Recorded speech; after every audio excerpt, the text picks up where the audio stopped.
Hey everyone, and welcome to HeartShift-TV. I'm Marcy Newman, your host, and the purpose of this program today is really something that is meant to put a spotlight on some issues that really plague us all. They affect us all. And as a matter of fact, that's very much what I look for when I explore what sort of programming to bring to you. My intention is to bring to you solutions for situations, issues that we are experiencing in this world. And rather than dwelling on the issue, we are here to talk, what can we do about this? So my guest today is Joseph Mercado, and I just have to say, and Joseph, first off, welcome and thank you so much for being here with me. Thank you, Marcy. Thank you for having me. It's a pleasure.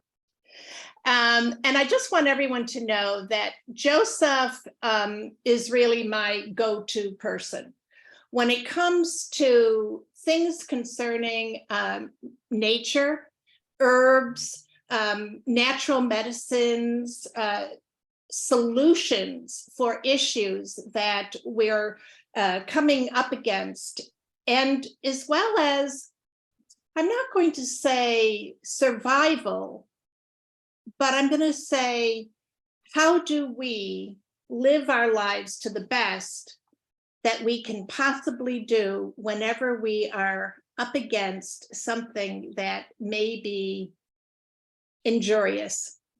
So, having said that, Joseph, tell us a little bit about you.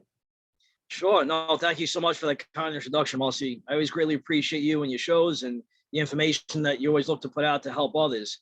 So a little bit about myself. I kind of started my journey a little bit back in Long Island, New York, where I grew up. Decided to venture off into the Appalachian Mountains.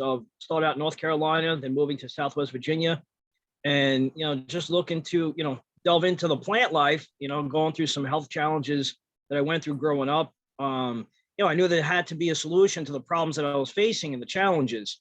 And, going out in the woods and exploring, almost like on the native soil, indigenous land, you start to find out a lot of things about nature that you weren't taught in school, high school, or college, local university.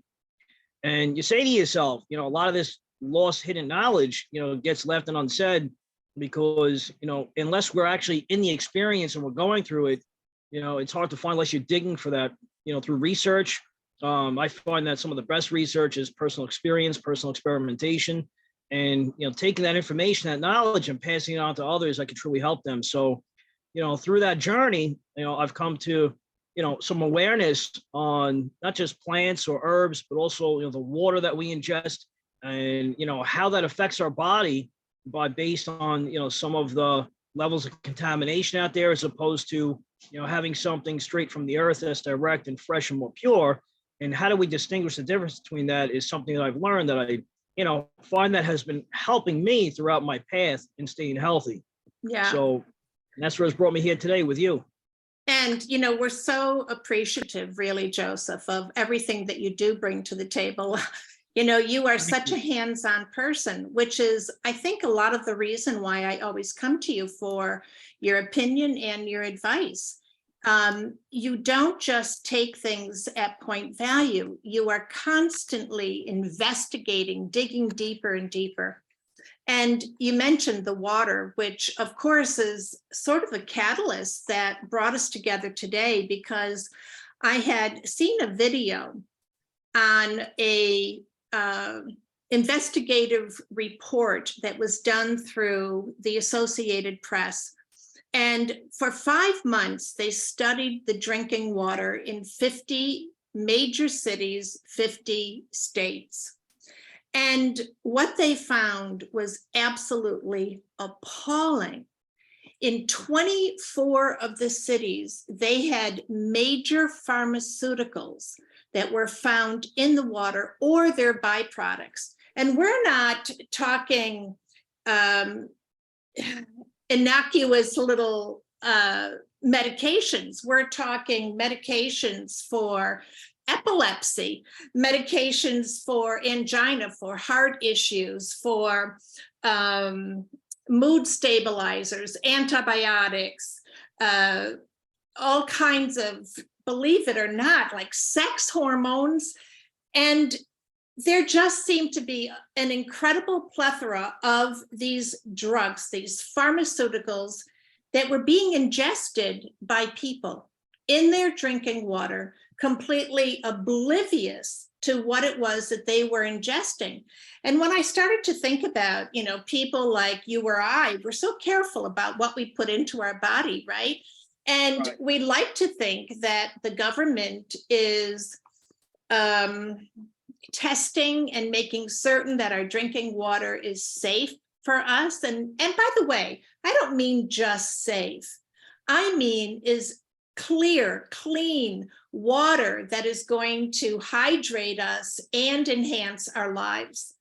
But the problem that they found out in this study is that the FDA doesn't even test for pharmaceuticals. No, they don't. No.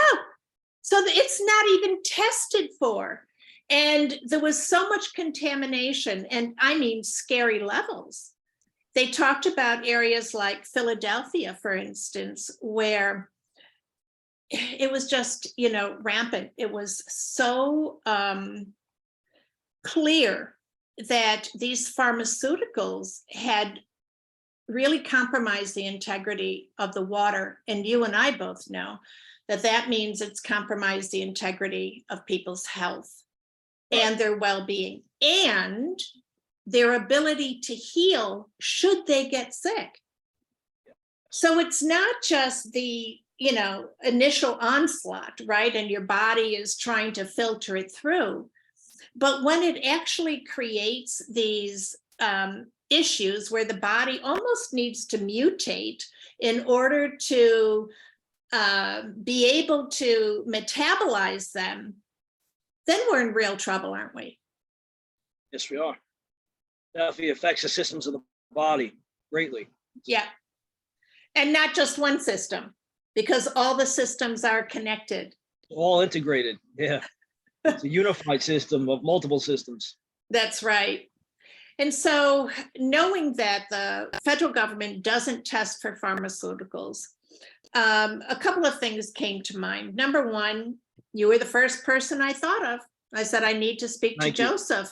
I want to know, what can we, I got God bumps. What can we do in our own homes in order to filter the water in some way where we're not drinking poisons?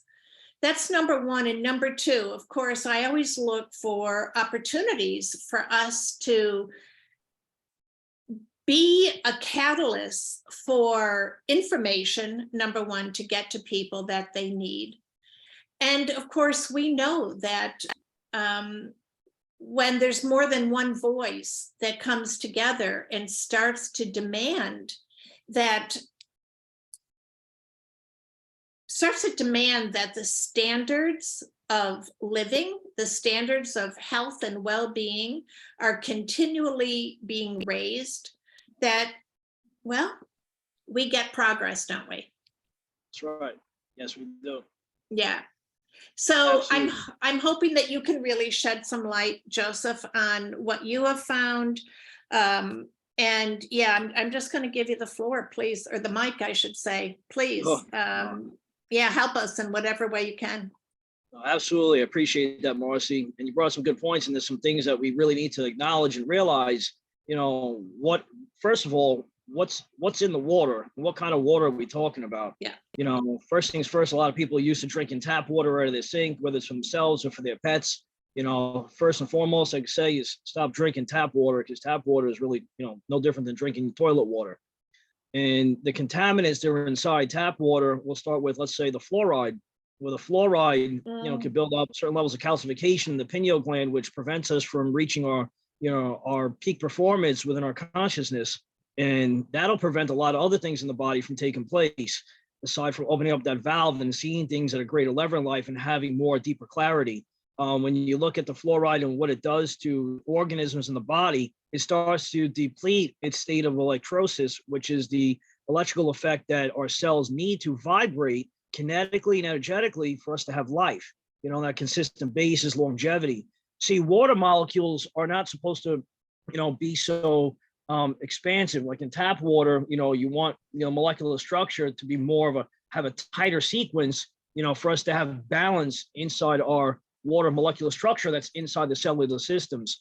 Going back to the tap water, when you have fluoride, you have chlorine, and I'm talking about high increments of chlorine, because chlorine can be one of the used elements to help purify water. But when you have anything in excess and it's not at the right dosage, it becomes a negative detrimental effect to the human body.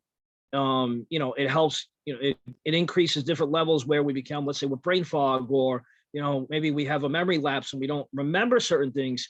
Water has a lot of different effects aside from attacking the organs and the cells, but also what it does to our brain on a daily basis and how we function and think as human beings.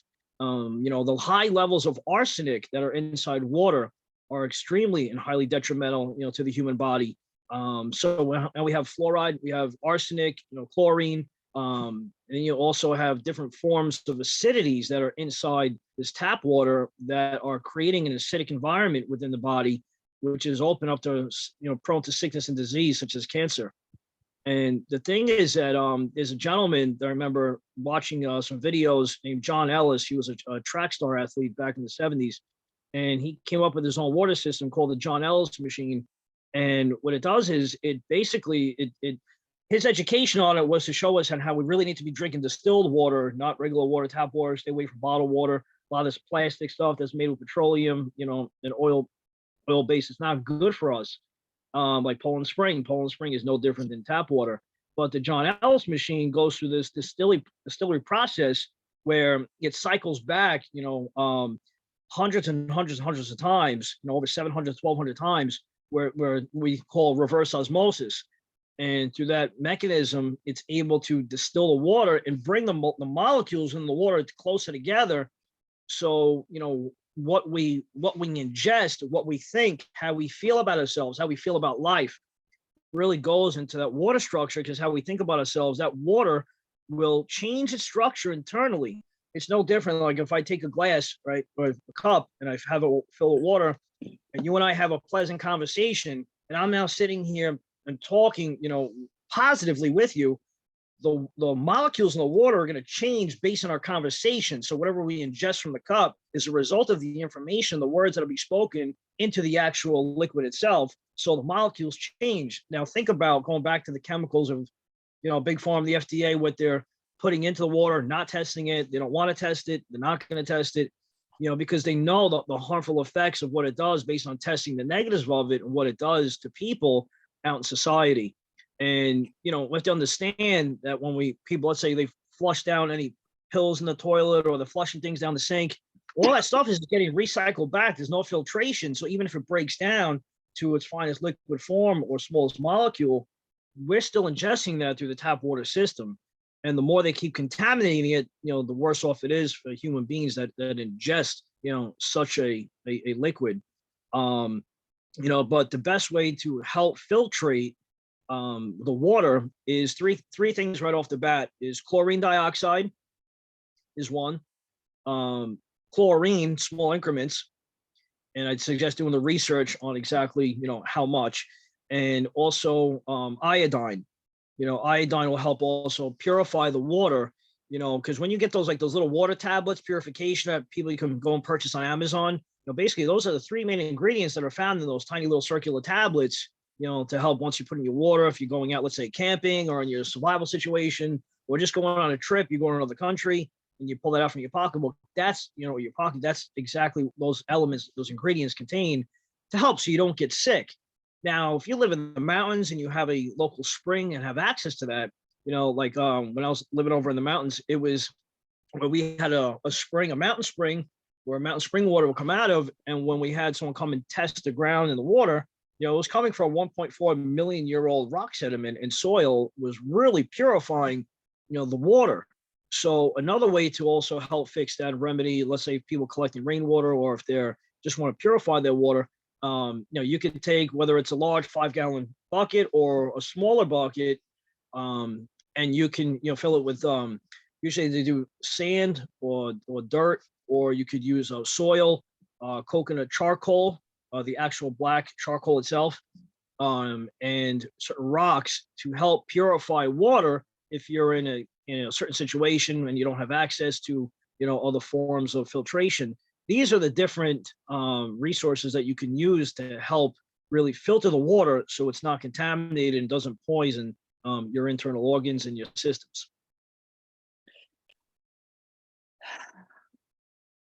Now, for somebody who doesn't have the means to set up these intricate systems of filtration, what would be the number one thing that you would advise that they can do? Would it be the chlorine, just to put to find out how much chlorine they need to create a safe formula for their drinking water and keep it in a glass jar? Like, what are you proposing for people?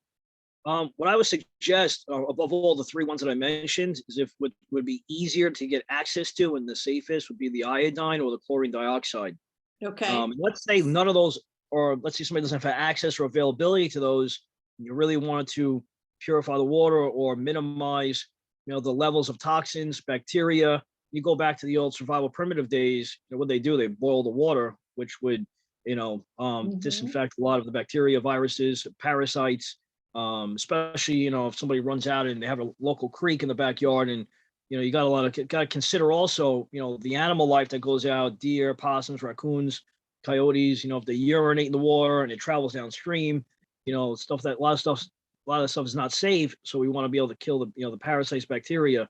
But going back to, let's say, even like drinking tap water, you want to at least boil it, at a boiling point temperatures. So that would be the other alternative. Okay, great.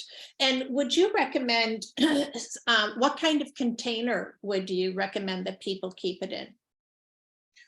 As far as what? The water boiled water.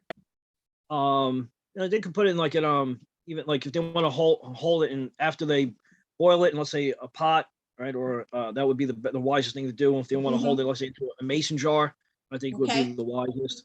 If it's a glass jar, I'd avoid the plastic at all costs. Yeah.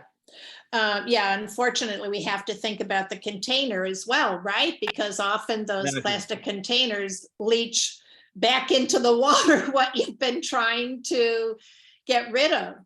And I wanted to make that note because a lot of people may listen to this discussion and think, well, I'll just start buying all of my water from now on.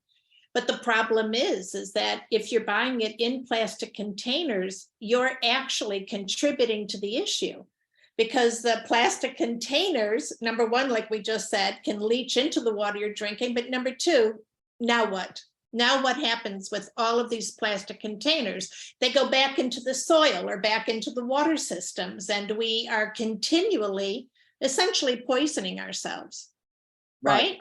Yeah. Exactly. But I want to back up for a second, and I want to talk about the fluoride that you mentioned, because this is something, and I'm so happy that you brought it up, because, we've been raised to believe that fluoride is a good thing, that our children, right, should be getting fluoride treatments, that all of our toothpaste should have fluoride in it. And so having fluoride then in the water system, okay, is also, part of this whole campaign to get us to ingest more and more fluoride. So what can parents also do when it comes to really understanding the effects of the fluoride as being detrimental to themselves and their children? And I guess my next question would be, because you recommended boiling water, if nothing else, does the fluoride boil out? That's a great question, because some of these elements and toxins don't always boil out 100%. Sometimes there's certain elements, depending on the level of contamination, that sometimes boiling the water can actually infuse the contaminants and make them more sporadic.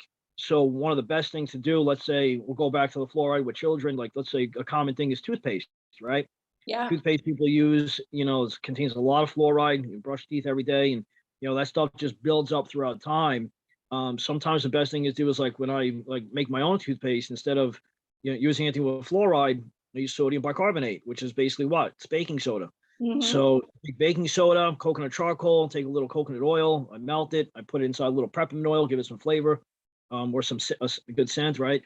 And what you do is you can make your own with a little hydrogen peroxide, and that's how you can make your own toothpaste. Learning how to do things more naturally and organically Yes. as opposed to systematically what we're used to, what they tell us or want us to use, and we're so engraved into these habits and conditioned behaviors, that we Yes. just do it like automatically, like on demand, and think nothing of it, but long term it has a negative side effect.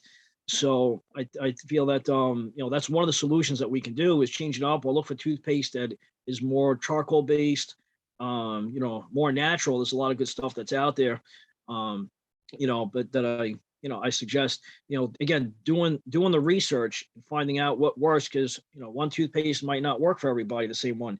So you got to find out what works for you, but just keep it where you have no fluoride, minimal fluoride, no fluoride is better. And as far as like the boiling part aspect of it, it's really a thing what comes down to testing, experimentation, because you can have tap water in one region of a city, right? And then you could have it, go to New York City, or you could have it in, Raleigh, North Carolina, and you can test the two waters out, the tap water, and you can have, different levels of Sure. fluoride, and you may boil one and it may lessen one in the other, and it may infuse the other. So it all depends on the state and the region where you're from. And what I would suggest is researching, the water inside, the local counties, what kind of water is being used inside the city, if there are any tests that have been done locally, by the county, or if not, because you can only go by their words so much. And best thing to do is maybe test it yourself. Get a water tester, a good reliable water tester, or a pH tester, and find out, what's exactly in the water. So that way, the more that we know what we're up against, with the numbers, because the numbers don't lie. Once the math is done correctly, it'll allow us to come up with the right equation to take care of ourselves much more healthier. What a great point. And it really is much easier than people might think to get your water tested. And It is. you can ask for certain things to be tested, particularly like if you know that your local government is not testing for them. And I know a lot of people that I've mentioned this whole fluoride thing to, because I'm as guilty as anyone else. When my kids were growing up, I bought fluoride toothpaste because that's what the dentist told us to do.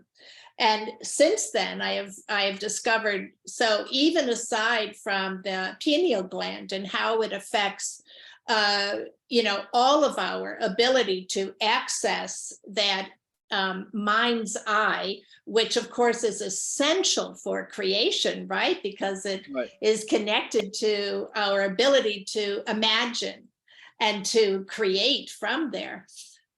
It also has effects on bone growth and density. And there are so many aspects of its effects that it's almost overwhelming when you start to think about how much we probably have ingested and just how has it affected us. And I think that those are questions we all have to start to ask. Even if you're telling your child not to swallow the toothpaste, and you want it just to be part of their daily routine because you still believe that fluoride maybe will help their teeth stay healthy, they're spitting it back into the water system. That's It right. just keeps going around and around and around. And I think so much of what you talk about is how we have to create this new level of consciousness where we just can no longer take any information that is being offered to us as gospel, because it isn't. That's right. There are so many studies, and we know this, and it's probably the majority of them that we're finding out have actually been run by the very companies that they were meant to study. So, Yeah. when their financial backing is the one that is backing the study, we know that it's tainted. the results are tainted. So we have to take all that into consideration, and that is just a fact of life. And again, you and I are here talking about solutions. And as another solution, I think we also have to bring up, and we, it didn't even actually come up for me so much, but the moment you started to talk about the fluoride and the arsenic, and that is that the studies now that they're saying that these spike proteins from the vaccines are ending up in the water systems. That's right. Yeah, there's a lot of news about that, about Yeah. contaminated water bottles inside these large, vessel corporations like Costco, Walmart. They've been talking about, some injections of like, little small contaminants of, snake venom, that's come up. And, again, I think this is something that's done first to test on a small scale as it widens out, because they're not going to, right off the bat create a mass genocide and, just start poisoning every single bottle. There's a testing process that's done throughout time, for those that, understand and believe it and that, are curious to know how to avoid getting sucked into that water trap. See, they make it where it's inevitable, where it's unavoidable. And, for us to, consume, water, because people drink water, quite often, daily for most people. And, it's time to, to change our habits and be a lot more cautious, do our due diligence, and really seek out, what water companies, if we look at like water companies like Nestle, how they, they run the gamut on a lot of Nestle, Kellogg's, all of these General Mills, run the gamut on all these, the controlling the market, they have their, their thumb on the industry and controlling the jurisdiction. And how that model, is set up is, again, it's not for the people. And, the more they can lessen people's health and they can contribute to their agenda, then it becomes, more of a problem, for us as people trying to live our day, our lives daily and be healthy. Yeah. And for me, I had 4 small children. If somebody told me that I had to start, boiling all of the water when I'm trying to get them to drink 8 glasses a day, Yeah. I mean, it would have been overwhelming, right? Right. And yet there's something here that we need to start paying attention to, and we have to find more of a balance that can only come from being proactive. But first we have to accept, and I think that this is really essential, that because the testing that is done is really very limited on many levels, we have got to be proactive in doing whatever we can to clean our own water. Right. The other thing is that with the testing, very much, or very often, I should say, they have standardized levels that they see as acceptable, but that water can hover right at that line without going over for a long time. And we know that there's an accumulative effect of everything.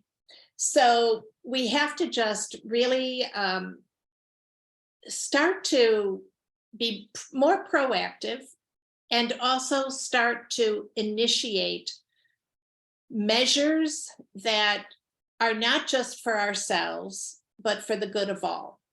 Because what I believe we're really being called for here, and which is, part of this programming, is that when we have information that's really essential for all people in order for them to live their best lives and be productive and be happy and to be healthy, it's our obligation. We are the society that we live in. It's not outside of us. Right. We are the society. We are the cities, and we affect each other. And so your health affects me. If you're unhealthy, it's a strain, right, on the entire community. So, Exactly. yeah, and when you then have a whole population that is unhealthy, then it becomes this never-ending task of, trying to help so many people, where if we had started from the beginning with just taking these small steps to initiate change, we could maybe be, much more proactive in preventing disease, preventing illness, preventing breakdown, mentally, physically, and emotionally. Absolutely. No, that's a great, bold and strong statement, Marcy, and I agree. And knowing what we know, with even the little or much that we know, because there's always so much more to find out, right? Mhm. And taking the knowledge and being able to apply it now into our current moment of life to make those changes. And while you were talking, something, came to spirit, and it was the exact key words were conversations with water. And I think the more we have certain conversations with the water we ingest, that we drink, consume, we have that ability through our thought process to change the molecular structure. Yes, So that if something is contaminated, that we can reverse engineer that just through our sound waves through our vocality, and I love how we that. feel. I love that you brought that up. So many years ago, I remember I was creating this program. It was a self-help health and wellness program, which I still teach today. But, I used Dr. Emoto's work with, I think the name of his book was Messages in Water. I think that was the name of the book. And what he did was he used uh, a certain type of photography. I think it was like, it was a fast snowflakes. speed, right? A fast speed photography. But what he did was he photographed the molecular structures found, or the patterns found in water, when he subjected them to certain thoughts, sounds, and influences. And it was remarkable. You would see these beautiful, synchronistic almost patterns in the water that had been,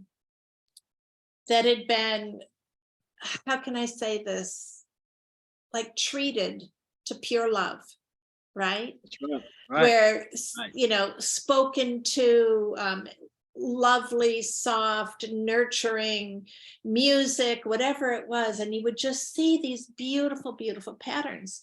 And then, you look at the patterns that were created from like metallic, hard metallic sounds, and harsh words, and anger, and envy, and all these kinds of things. And you would see the water itself was Change. dying. Right. It showed the molecules actually dying. They were no longer vibrant, no longer filled with life enhancing energy. Goes to show how powerful we really are through our thoughts, emotions, and feelings. That's right. You know. And also, when we consider the fact that I think we're like, 80% water. Not sure if I remember exactly the percentage, but it's somewhere, I think, between, depending on childhood and adulthood, it's somewhere between 70 and 85% water or something. We have to really appreciate just the impact that all of this has on our well-being. Right. And I think also, taking consideration, to add to what you just said, is understanding the kind of water that really makes up the human body and the cellular systems.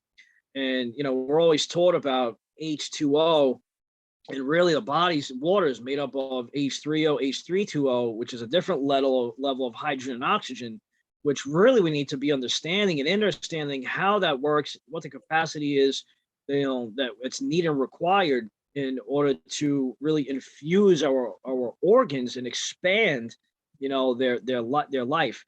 And how you do that is, obviously with oxygen, with the right hydrogen, and also, another thing that's left out of the blood system that really helps out the cells is nitric oxide, which is a whole nother topic conversation, in Yeah. addition to H320, because I know that could get very expansive on, where that goes and questions arise. But the key is to plant that seed and put that out there is, what we're really made up of. And it's not just H2O. It's really, it goes beyond that. The Yeah. body's made up of, they say, yeah, 70 up to something 90% water, and also your body 90% salt. That's why our salt intake is just as important as our water intake. And, the two go hand in hand. And, it's important to address and understand these little factors that become, either big problems or big, detrimental effects, to our health in the long run.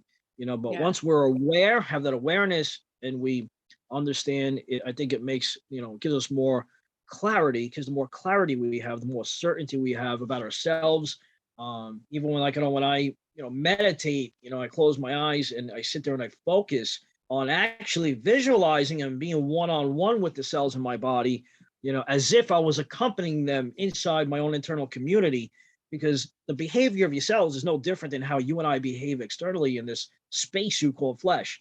And once we understand that cells are behaving on a community level, just like people, we can understand the psychology of the cellular process, and then how that water, the quality of the water that we're drinking, contributes to the moods of the cells, just like foods Sure.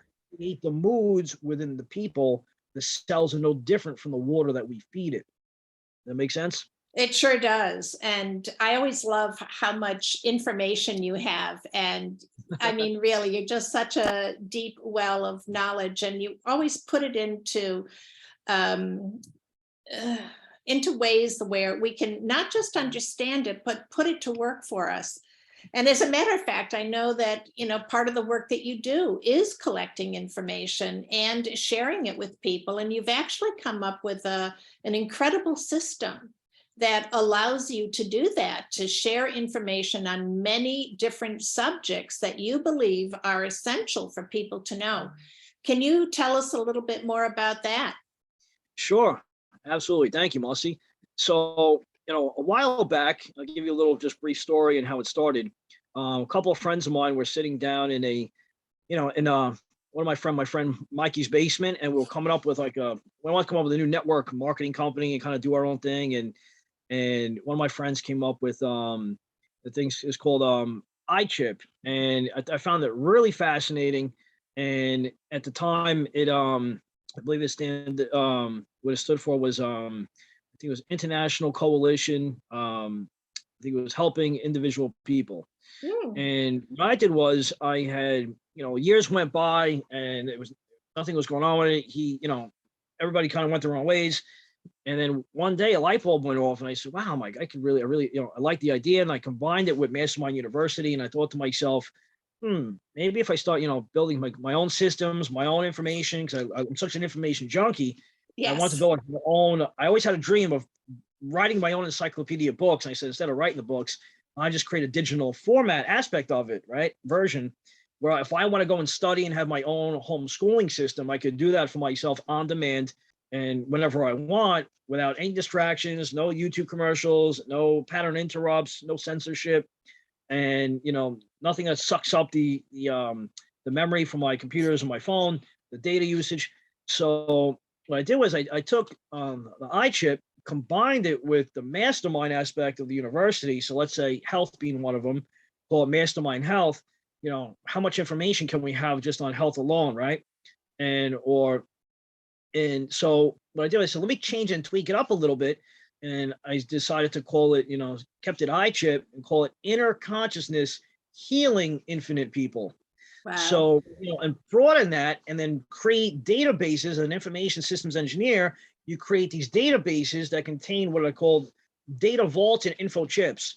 Now, data vaults are more of like the home education system. Info chips is basically where you find information and in-depth research on a particular keyword. Because really what is this as a whole, it's keyword information, keyword education. So based on a certain keyword, let's say water, right? Well, you want to learn about water, or you want to learn about H320 or H3O. Well, now you can find that inside, let's say, Mastermind Water. You can have a specific kind of, it'll look like something like this. I'll give you a little, for instance, it's a small little USB thumb drive, a micro drive that has a built-in microchip inside. And you can take this and you can use this on your cell phone. You could use this on a smart TV, in your car, on a tablet, desktop computer, laptop, and you can use it on a train and a plane, anything that has USB, and that'll allow you to, basically upload the information on a monitor. You can use this as a ongoing, on-demand, self-education system, where you can now have as many files as you want, depending on the capacity of the chip that you like. And, now you can learn, and you have all these files that can be used offline because they're downloaded and they're migrated and extracted offline. So now you don't have to be on the internet, to do the research. The research is already done for you. So it's given to you on a silver platter. And now you have the ability to, if you want to sit home with your family and friends and have a night where everybody watches, let's say a documentary like The War We Watched, and they all want to discuss it. You want to take notes. There's note-taking capabilities in there with a notepad file. And now you can expand and increase your encyclopedia of digital information based on the keywords that you specifically want to learn about. So it's an on-demand learning system, that you can take wherever you go. And this little microchip right here fits in the little tiny pocket of your jeans, in your pocketbook. It's in something small, and then it's small, but it's massive as far as the knowledge and data we could put on these chips, that are customized, for people's, for what they want to learn and know, just like what we're talking about now. This exact, interview that we're having is going to be put on one of the chips so that people will find that knowledge when they're searching for, let's say, water, it'll come up in that section. So, these are the things that I find that the more we have knowledge and information and wisdom and, learning from other people's experiences literally at our fingertips, what more can we ask for? Well, now we control, or you control the data that's in the palm of your hands. And, that's the whole key to iChip and creating these data vaults of systems so that we could be educated anytime, any day, any point of the day. And you can use it to create a blog directory online. You want to open up your own online university. The content is there. We don't charge for the content. The content's given away for free, because collectively as a whole, I'm not the mastermind. It's everybody that's integrated into one system, what I call Unitron. It's the planetary system of everybody put together, assembled in one area location where now you can, learn from everybody can learn from each other, It's at amazing. will. So Joseph, you always blow me away. And I've never heard you really describe it quite like that before. So, I mean, it's just what an incredible project. And I think it will be ready for consumers soon, right? yes. Yeah. The first chip that we have coming out is actually, it's a Mastermind Survival iChip. So it's basically one of these chips here that was actually just put on my Etsy shop. So it's on there at the moment, and I just been adding a little bit more content to give people more value. And that'll be done and completed with the website within about next week, but it is on Etsy right now if people want to claim and obtain their personal survival item. Amazing. All right. How can people find you? Give us all of your information. And when they are inquiring about that particular project, what do they ask for? Go ahead. Sure. So as always, I like to be as personal as possible. So, people want to reach out to me and text or call, they can reach me at area code 646-770-6617. They can email me personally at Plenergy, which is PLEnergy @protonmail.com. They could also visit my site, which has information on there as well, to get in contact with me at masterminduniverse.net, which is my personal blog directory. And they could also find a lot of stuff that I do with either the iChips or my the herbs that I wildcraft in the mountains at my Etsy shop. You go to Etsy and just type in Plenergy, PL and energy, all one word. They'll find my shop there, which will also have my contact information.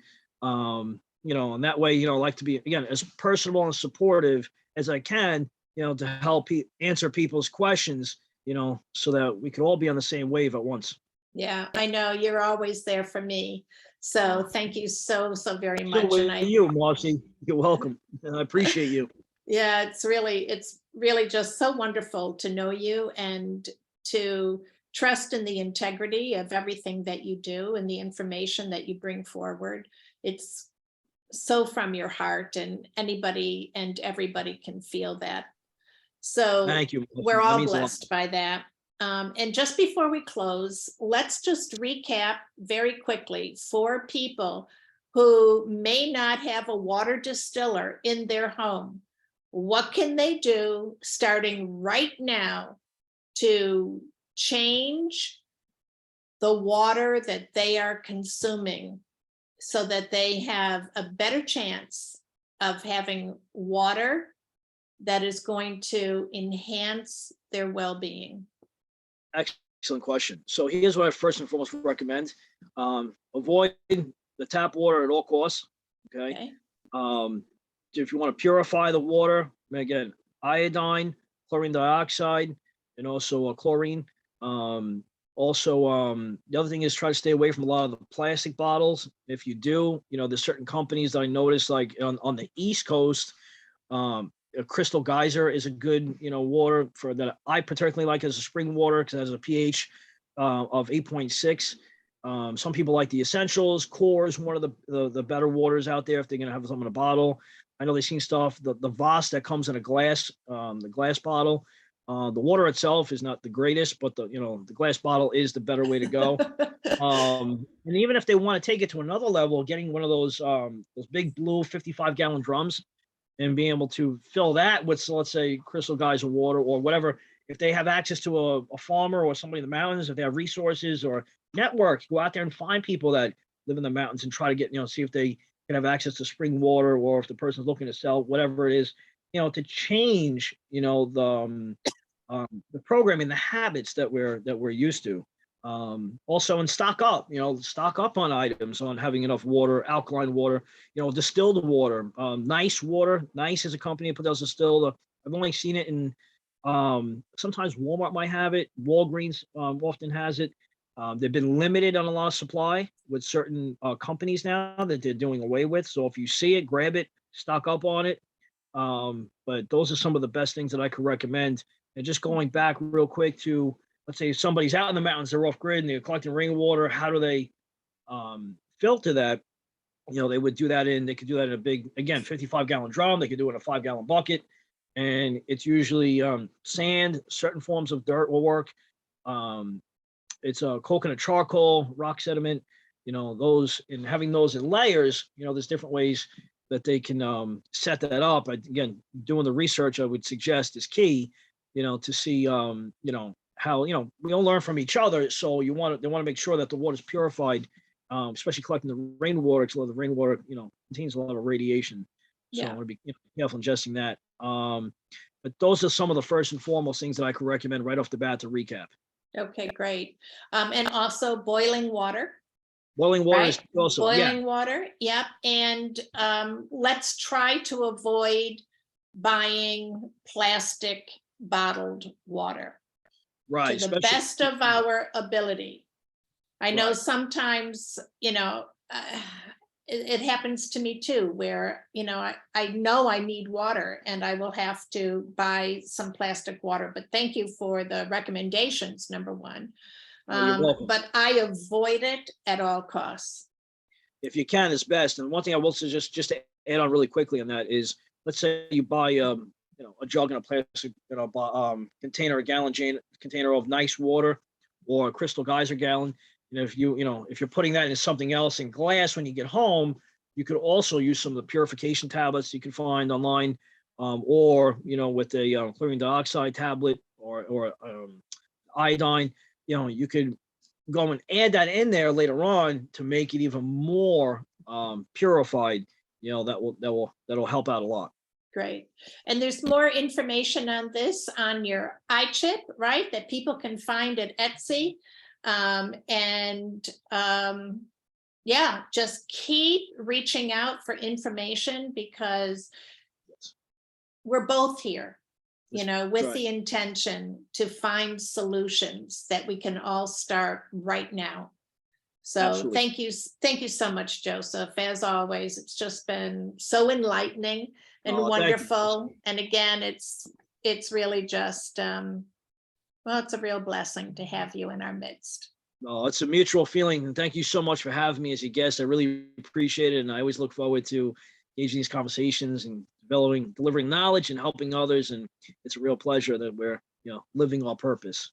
Thank you. Thank you. You're So welcome. Joseph Mercado, everyone, and his shop is at Etsy, and you can get so much information, and of course his incredible herbs, and you just have so much going on. It's amazing, absolutely amazing. So thank you so much. I And love of it, Marcy. course, Thank you. yeah, you can all reach me at marcynewman.com, heartshiftcoach.com, selfloveuniversity.com, and please tune into a co-hosted online television program every third Thursday of the month. I join with my partner, Amy Shade, Women's Empowerment Coach, and the name of the show is Live with Marcy and Amy, the Heart-Centered Woman. So, having said that, so much love to you all, and we'll be back. All right. Thank you. Much love to Bye-bye. everybody. Thank you, Marcy. Take care. God bless. Thank Bye-bye. you.